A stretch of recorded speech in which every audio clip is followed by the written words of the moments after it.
దేవుడు మన పక్షాన ఉన్నాడు. మనం దేవుణ్ణి సంతోషపెడితే చాలు, నా తండ్రి మన యందు ఆనందిస్తే చాలు, ఆయనే చూసుకుంటాడు.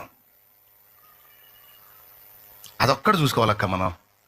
ఆయన నన్ను గురించి ఆనందపడుతున్నాడా దుఃఖపడుతున్నాడా, ఆనందపడేటట్టు నడుచుకుంటున్నానా దుఃఖపడేటట్టు నడుచుకుంటున్నానా అనేది ఒక్కటి బ్యాలెన్స్ చేసుకోక నువ్వు ఇంక తిరిగి ఉండదు.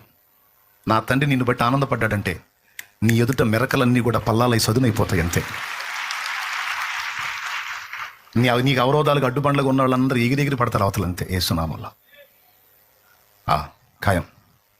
ఒక్కటే, నా తండ్రి నన్ను బట్టి ఆనందపడుతున్నాడా లేదా, నా తండ్రి నా యందు సంతోషంగా ఉన్నాడా దుఃఖపడుతున్నాడా, ఒక్కటే చూసుకో తమ్ముడా. ఏది అడ్డొచ్చిద్దో చూద్దాం.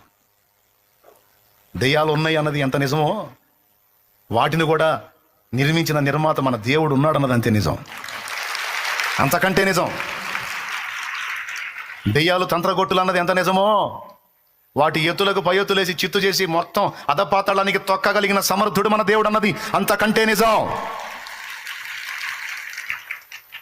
బల పరాక్రమములు కలిగిన నా దేవుడు, బల శౌర్యము గల నా యేసయ్యా, శతకోటి సైన్యములైన నీకు సాటి అబుదురా.